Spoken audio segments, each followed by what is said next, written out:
Culto de estudo e oração, hoje 14 de abril de 2021, Igreja Batista Ágape em Indaiatuba. Nós estamos tendo o privilégio, nesse mês agora de abril, de nós termos um panorama do Evangelho de Marcos, não é? Nós estamos sobrevoando o Evangelho, tá certo? Extraindo pontos importantes desse Evangelho.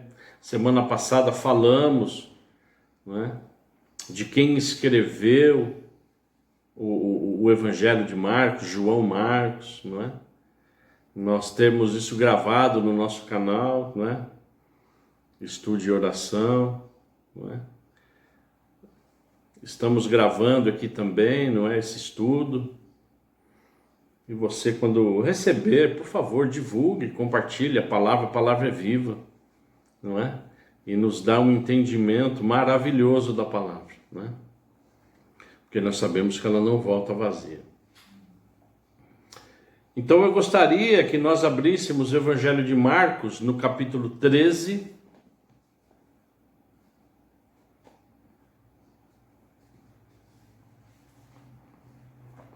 Mateus Marcos, capítulo 13, a partir do verso 9.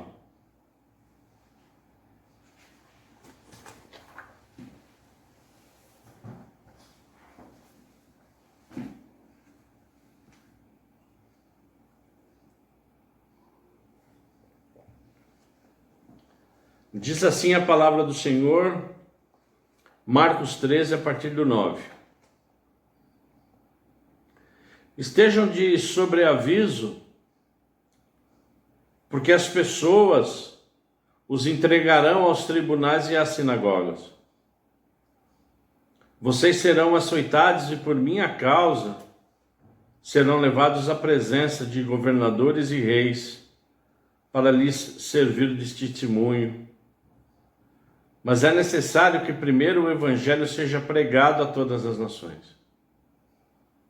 Quando, pois, levarem vocês para os entregar, não se preocupem com o que irão dizer, mas digam que lhes foi concedido naquela hora, porque não são vocês que estão falando, mas o Espírito Santo.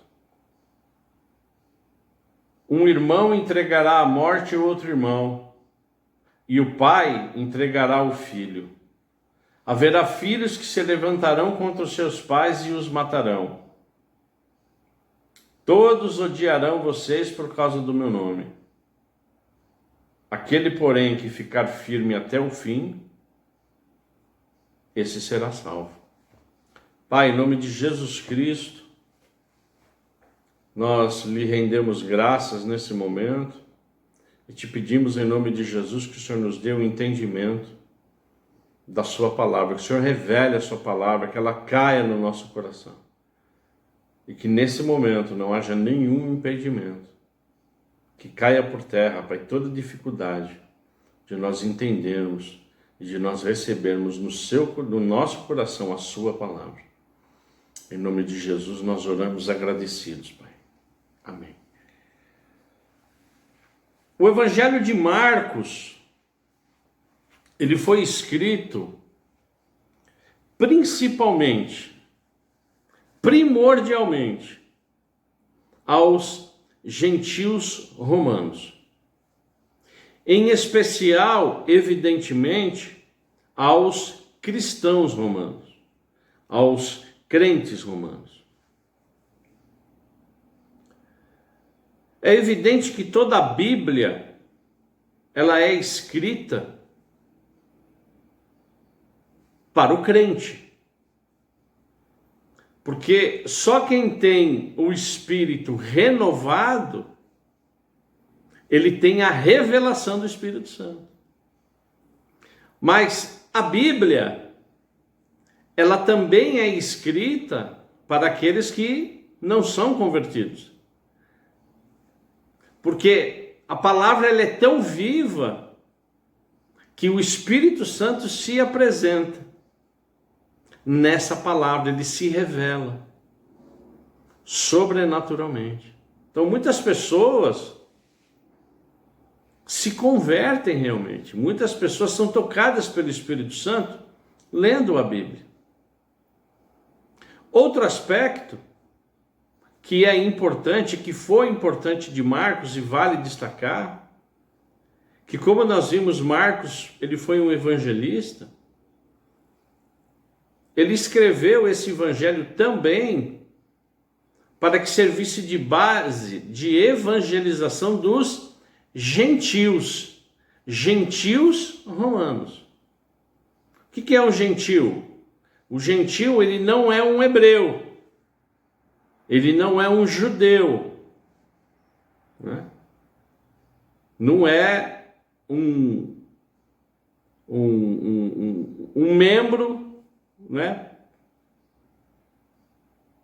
do povo de Deus, segundo os judeus, né? Porque até a vinda de Jesus Cristo, o povo que foi separado por Deus foi o judeu, tá certo?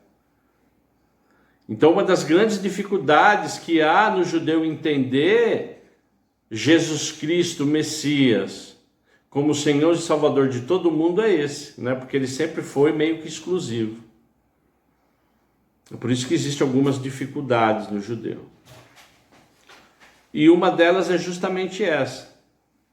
Isso aí é o gentil. Mas vale destacar que Marcos também foi escrito como base de evangelização para os gentios.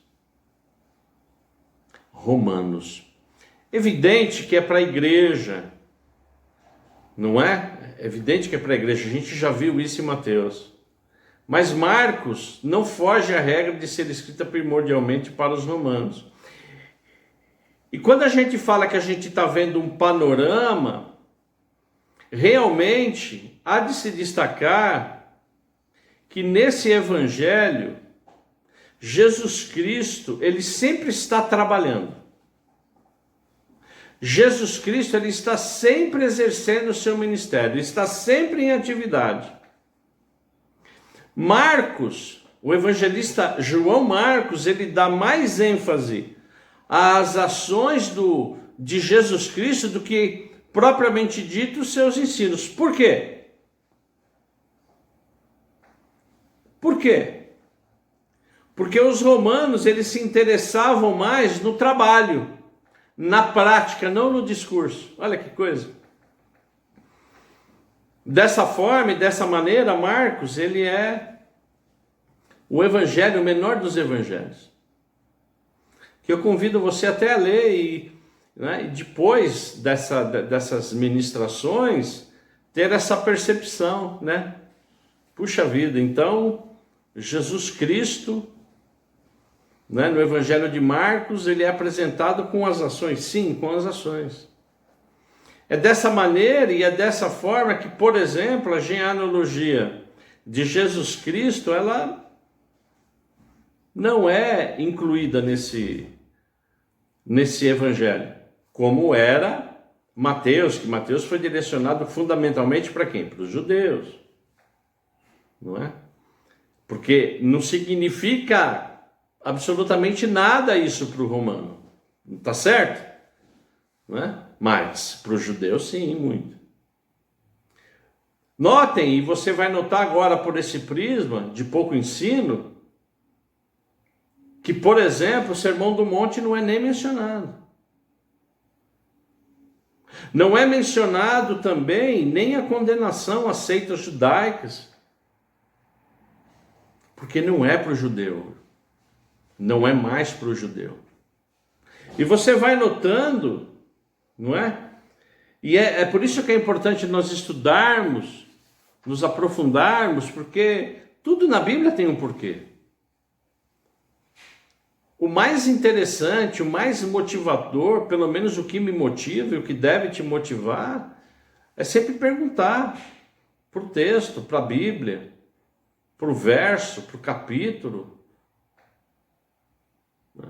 Para o livro, para a carta. Por quê, pai? Por que o senhor está destacando isso e não aquilo? Além disso, amados, o pano de fundo do Evangelho de Marcos é a decadência de Roma.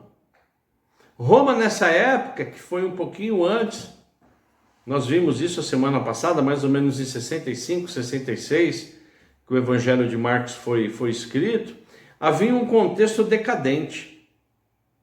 Roma, ela era considerada, ela tinha, na verdade, um apelido de esgoto do mundo. Porém, os romanos, eles estavam sofrendo, mais os cristãos estavam sofrendo com essa decadência. É mais ou menos o que acontece hoje com os crentes, com os cristãos, os verdadeiros pelo menos, não é? Aqueles que realmente se converteram com o sangue de Jesus, não é? Existe um certo sofrimento de ver, não é? O mundo como está, não é? As coisas como estão, tá certo? Não é? Então existe uma certa apreensão. Porém, os romanos, apesar desse sofrimento, Marcos, quando escreve o Evangelho, o Espírito Santo de Deus, ele fala, lá no verso 9, no capítulo 13, que nós acabamos de ler, o próprio Jesus Cristo dizendo: estejam de sobreaviso, Roma, cristãos romanos, porque as pessoas os entregarão aos tribunais e às sinagogas. Como depois disso realmente aconteceu, com a queda, né, do templo, com toda a perseguição, não é, de Nero, após, né, Roma ser incendiada por Nero. Tá certo? Então, na verdade, existe essa característica também de avisar aos romanos: olha, cuidado, vocês serão entregues aos tribunais e às sinagogas, haverá perseguição. E Jesus Cristo não estava só preparando os crentes romanos. Aqui, na verdade, ele já começa a falar, já começa a evidenciar, a profetizar que logo, logo viria o quê? O sofrimento. Porque Jesus Cristo aqui ele já começa a apontar o quê? O princípio das dores a toda a igreja. Que o início seria quando o evangelho fosse totalmente pregado a todas as nações. Né? Então, um dos grandes sinais da volta de Jesus Cristo, né, é que ele não voltará. Ele não voltará enquanto todas as nações conhecerem o nome e a palavra. Porque nosso Deus é um Deus de justiça e dará e está dando a oportunidade para todos se converterem aos caminhos do Senhor. Então, quando nós vamos ao verso 10 de Marcos 13, mas é necessário que o primeiro evangelho seja pregado a todas as nações, aqui sim, Jesus Cristo está apontando aos sinais. E é o que está acontecendo. Amém, igreja? E notem que é mais uma ação evangelista, né? É mais uma ação do Espírito Santo relacionado aos finais dos tempos. E Jesus Cristo arremata que não será fácil servir a Jesus Cristo. E isso agora você pega não só para aquele contexto, porque houve perseguição. Para vocês terem uma ideia, às vezes faltava madeira para fazer cruz, para crucificar os cristãos. Isso é história. Então Jesus Cristo ele não preparou somente os cristãos da época, mas assim está nos preparando. Verso 12. Um irmão entregará a morte ao outro irmão e o pai entregará o filho. Haverá filhos que se levantarão contra os pais e os matarão. Já está acontecendo isso, igreja? Todos odiarão vocês por causa do meu nome. Todos quem? Todos aqueles que não são cristãos. Todos. Aquele, porém, que ficar firme até o fim, esse será salvo. O que é firme? Firme é na rocha, Cristo Jesus. Por quê? Porque nós seremos perseguidos. E nós já estamos sendo perseguidos. Todo esse movimento do STF político é o quê? É uma perseguição contra a igreja. Tá certo? Ainda devagar, ainda na esfera da caneta. Mas não se engane, igreja. Não se engane. A tendência é piorar. Tá certo? Bom, vale destacar novamente que o Evangelho de Marcos ele está focado no que Jesus Cristo fez, executou, trabalhou. No Evangelho de Marcos, existem apenas 63 versos, passagens que apontam ao Antigo Testamento, contra um pouquinho mais do que o dobro em Mateus. 128 passagens apontam para o Antigo Testamento e Lucas 100, não é? Isso é mais um motivo, não é, para a gente constatar que realmente, não é? Marcos tem pressa em evangelizar e é um livro de ação. Apesar de poucas situações do Antigo Testamento, Marcos tem o cuidado de mostrar os costumes judaicos. Alguns deles, eu selecionei um em Marcos 7. Se você quiser abrir Marcos 7, eu selecionei um interessante que Marcos dá como destaque, um pouquinho antes, Marcos 7, nos versos 2 a 4, ele diz: eles viram que alguns dos discípulos de Jesus comiam pão com as mãos impuras, isso é, sem lavar. Porque os fariseus e todos os judeus, observando a tradição dos anciãos, não comem, os fariseus e todos os judeus não comem sem lavar cuidadosamente as mãos. Quando voltam da praça, não comem sem se lavar. E há muitas outras coisas que receberam para observar, como a lavagem de copos, jarros e vasos de metal e de camas, tá certo? Então, na verdade, a razão, isso é importante, a razão de ser dos fariseus era o quê?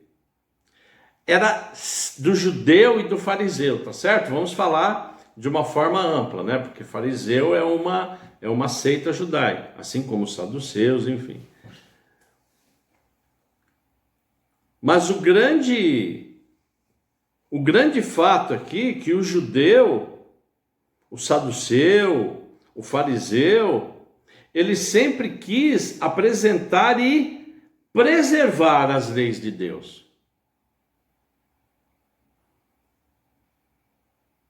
E isso é verdade porque eles até hoje utilizam-se do quê? Do Torá, que são as 613 leis. A lei mosaica que foi entregue por Deus a Moisés. Não é? Então, quando Jesus Cristo vem, eles não entendem o que Jesus prega. Apesar de Jesus Cristo ter cumprido integralmente toda a lei, todos os 613 itens, não houve pecado em Jesus Cristo, não é? Mas, porém, o judeu,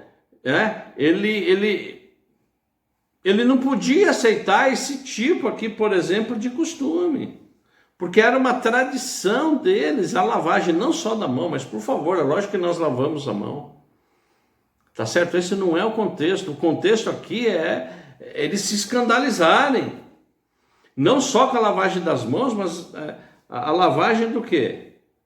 Dos utensílios, porque para eles era um ritual e tudo isso. Então, na verdade, eles estavam sempre o quê? Amarrados e presos, e ainda estão nessas leis. E Torá, na verdade, o que significa? É ensinar, mostrar o caminho. Esse é o significado da palavra Torá. Então, Marcos, ele não dá muito ênfase a isso, mas ele fala em alguns momentos, existem outros momentos, que ele fala, que ele enfatiza, mas bem de leve, não é? Porque como ele é evangelista, ele quer alcançar também o judeu, né? Mas ele sabe que Mateus ele trata muito bem desse assunto. Além disso, como nós já vimos, Marcos, ele vai direto ao ponto, sempre, tá certo? Ele é certeiro, não é? E eu quero compartilhar com vocês o último verso de hoje para a gente entender mais um pouquinho desse ir direto, que está em Marcos 1. Voltamos um pouquinho, vamos lá para Marcos 1 no capítulo 1, versos 14 e 15.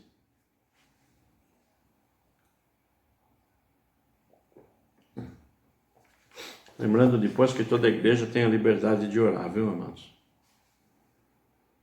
O que diz o Evangelho de Marcos no capítulo 1, versos 14 e 15? Olha que maravilhoso. Depois de João ter sido preso, João Batista, a voz que clama no deserto, o que clamava no deserto, Jesus foi para a Galileia, pregando o quê? O Evangelho de Deus. Ele, Jesus Cristo, dizia: o tempo está cumprido e o reino de Deus está próximo. Arrependam-se e creiam no Evangelho. Se você começar a estudar esse verso, se aprofundar nesse verso, no significado de que Jesus Cristo está dizendo aqui, o que ele está dizendo? O tempo está cumprido. Está no verso 15. Vamos trabalhar um pouco o verso 15. O tempo está cumprido. O que é o tempo está cumprido? É Deus operando na hora certa. Há tempo de tudo, não tem? Embaixo da terra, em cima, enfim. Então aqui Jesus Cristo deixa cada vez mais claro o que? A soberania de Deus. Deus não se atrasa e não se antecipa. Por quê? Porque o tempo está cumprido. Ele não se atrasa. Então ele está falando o seguinte: eu vim no momento exato. Eu vim num contexto exato. O meu pai me mandou, me enviou no exato momento que deveria o quê? Estar aqui. Para quê? Para instituir o quê? O reino de Deus. Que está próximo. O que está próximo? Os ensinamentos. A instituição através do sangue do Cordeiro. O reino de Deus. E notem que aqui em Marcos já é reino de Deus. Em Mateus como é que era? Reino dos céus. Por que céus? Não é? Porque o judeu ele tem cuidado, ele não coloca o nome em vão de Deus, mesmo em escrituras, ele tem esse cuidado. Tá certo? Então, Marcos aqui, Deus, Jesus Cristo, através do Evangelho de Marcos, né, inspirou isso no espírito de Marcos. Soprou, o Espírito Santo soprou isso. Né? Olha, o reino de Deus está próximo. Arrependam-se.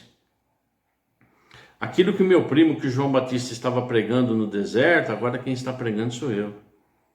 Arrependam-se. Prepare o coração. Eu cheguei. O Messias, o Salvador, o ungido de Deus, o Filho de Deus, o onipotente, onipresente, onisciente, o eu sou está aqui com vocês. Vejam minha glória, aprendam comigo. Amém? E por último, creiam no Evangelho. Creiam nas boas novas. O que Jesus Cristo está dizendo aqui, o que é? Tenham fé. Tenham fé em mim. Eu sou o que sou. Amém, igreja? Glória a Deus, essa segunda parte desse evangelho, não é? E eu fecho com essas palavras de Jesus, maravilhosas, que diz: creio no evangelho, tenham fé no evangelho, arrependam-se. Amém? Vamos orar? Pai, em nome de Jesus, eu te agradeço. Eu te agradeço a essa ministração, a esse ensino, Pai. O quanto é importante nós não só sabermos, Pai, não só sermos ensinados, mas ter essa noção, ter essas evidências de todo o cuidado que o Senhor tem para apresentar a sua palavra.